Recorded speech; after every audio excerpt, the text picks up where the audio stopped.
Hello my dear students, अभी अपन करने जा रहे हैं क्लास 9 का टॉपिक जो है मॉलिक्यूलर मास फाइंड करना। तो सबसे पहली बात तो यहाँ पे अपन लोग समझते हैं मॉलिक्यूलर मास फाइंड करने के लिए अपन को क्या क्या करना पड़ता है। तो सबसे पहले तो अपन लोगों को कुछ एलिमेंट का मॉलिक्यूलर मास याद होना चाहिए। जैसे हाइड्रोजन का मॉलिक्यूलर मास कितना होता है 1, क्योंकि इसका एटॉमिक नंबर भी 1 होता है और मास भी कितना होता है 1 होता है। अब उसके बाद सेकेंड चीज अपन लोग समझेंगे, जैसे अपन लोग ले लेते हैं कार्बन। कार्बन का 6 एटॉमिक नंबर होता है और उसका मास कितना होता है 12 होता है। एक अपन लोग ले लेते हैं सोडियम। सोडियम का 11 होता है और उसका मास कितना होता है 23 होता है। ये आपके बुक के अंदर दे रखा है और आप लोगों को याद होना चाहिए। और उसके बाद जैसे अपन लोग और ले लेते हैं, जैसे ऑक्सीजन का 8 नंबर होता है और उसका एटॉमिक मास कितना नंबर पे होता है 16 होता है। अगर क्लोरीन की बात करें 70 नंबर होता है और उसका 35.5 होता है। आई बात समझ में। अब उसके बाद कुछ और ऐसे एलिमेंट्स होते हैं जिनका अपन लोगों को एटॉमिक मास है वो याद होना चाहिए और वो आपके बुक के अंदर दे रखा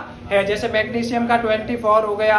आई बात समझ में। अब अपन लोग क्या कर रहे हैं, यहाँ पे मॉलिक्यूलर जो मास है वो फाइंड करने जा रहे हैं। सबसे पहला अपन लोग करेंगे HNO3 का। किसका करेंगे HNO3 का। सेकेंड अपन लोग करेंगे H2O का। थर्ड करेंगे अपन लोग H2SO4 का। फोर्थ करेंगे C2H4 का, ठीक है। और फिफ्थ करेंगे O2 का। सिक्स करेंगे N2 का। तो ये अपने पास कुछ एग्जाम्पल है जो अपन लोग इनको क्या करेंगे सॉल्व करेंगे। तो सबसे पहले यहाँ पे ध्यान से सुनना।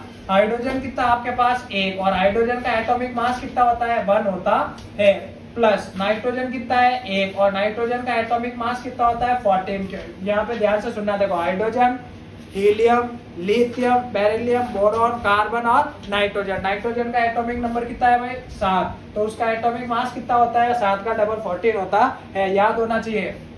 तो यहाँ पे इसका एटॉमिक मास कितना है 14 है या नहीं है। Plus oxygen. ऑक्सीजन का आपको पता है ऑक्सीजन के कितने एलिमेंट है 3 है और उसके बाद एक ऑक्सीजन का मास कितना होता है 16 होता है। इसको सॉल्व कर लो, आपके पास टोटल रिजल्ट आ जाएगा। 1 1 जा 1 प्लस 14 1 जा 14 प्लस आप लोगों को पता है 16 3 जा कितना होता है 48। ये सबको ऐड करने पर आपके 63 आएगा और यू लगा देंगे जो आपके मॉलिक्यूलर मास की यूनिट होती है। आई होप आप लोगों को समझ में आया होगा। अभी अपन लोग आगे एग्जांपल करने जा रहे हैं। अच्छा समझ में आया, ठीक है। यस आपको आया। हाँ इधर देखो H2O। सबसे पहली बात तो H2O के अंदर देखो हाइड्रोजन कितना है 2 और हाइड्रोजन का एटॉमिक मास कितना होता है 1 होता है। प्लस ऑक्सीजन कितना है 1 और ऑक्सीजन का एटॉमिक मास कितना होता है 16 होता है। तो यहाँ पे सॉल्व कर लो 2 1 जा 2 प्लस 16 1 जा 16। तो आपको सबको याद भी होगा कि जो आपका वाटर होता है उसका मॉलिक्यूलर मास 18 होता है। समझ में आया या नहीं आया। बहुत इजी आया नहीं है। क्या करना है, याद करना है और कैलकुलेशन करनी है। अब देखो H2SO4 हाइड्रोजन कितना है 2 और हाइड्रोजन का मास कितना होता है 1 होता है या नहीं होता है। Plus sulphur. सल्फर का जो एटॉमिक नंबर होता है, ध्यान से सुना, इधर लिख रहा हूं मैं। सल्फर का जो एटॉमिक नंबर 16 होता है और उसका एटॉमिक मास कितना होता है 32 होता है। आई बात समझ में। सल्फर का एटॉमिक नंबर 16 होता है और उसका एटॉमिक मास कितना होता है 32। ये चीज आपको याद होनी चाहिए। आपके टेबल बन रखी है और उससे बाहर आपको सवाल पूछेगा नहीं। तो यहाँ पे देखो एक सल्फर है तो 32 प्लस ऑक्सीजन कितना है 4। एक का कितना होता है 16 होता है या नहीं होता है। होता है। तो 2 1 जा 2 प्लस 31 32 1 जा 32 प्लस 16 4 जा कितना होता है 64। इसको सॉल्व कर लो 98 आ रहा है।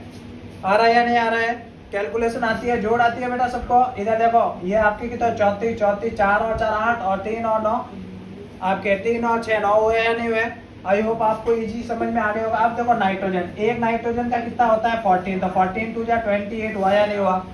सरल है या नहीं है। अब इधर देखो ऑक्सीजन। 2 ऑक्सीजन है, एक ऑक्सीजन का 16 होता है। तो 16 2 जा 32 यू हुआ या नहीं हुआ। हो गया। ये यू है बेटा, इसकी यूनिट है। आई बात समझ में। अब उसके बाद देखो कार्बन। कार्बन कितना है 2 और कार्बन का एटॉमिक नंबर कितना है 6 और मास कितना है 12।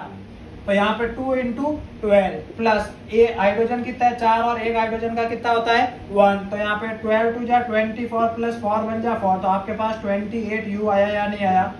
आ गया। तो ये आपको मेरे हिसाब से वीडियो समझ में आया होगा और इस प्रकार आपको मॉलिक्यूलर मास निकालना आना चाहिए। और आप लोगों के अंदर जो एबिलिटी है, जो आपके एलिमेंट्स है, लगभग 20 तक एलिमेंट याद होने चाहिए और उनका एटॉमिक नंबर याद होना चाहिए। और जो एटॉमिक मास है, जो लगभग का क्या है, उनके एटॉमिक नंबर का डबल ही है। लेकिन कई ऐसे एलिमेंट्स हैं जिनका एटॉमिक मास उनके डबल से भी ज्यादा है। तो आपको उनको याद करना पड़ेगा और फिर उसके बाद इस प्रकार कैलकुलेशन करनी है। अभी आपको कमेंट सेक्शन में मैं जो बोल रहा हूँ ना उसका करके बताना है। तो सबसे पहले करना है HCl का। ये आप लोगों को खुद को करना है।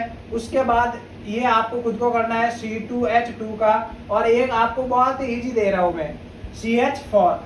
तो ये तीनों होमवर्क है और इन तीनों का सॉल्यूशन आप लोगों को कमेंट सेक्शन में बताना है। आई बात समझ में? तो हमारे वीडियो को पूरा देखने के लिए धन्यवाद, और ऐसे वीडियोस के लिए हमारे चैनल को सब्सक्राइब कीजिए।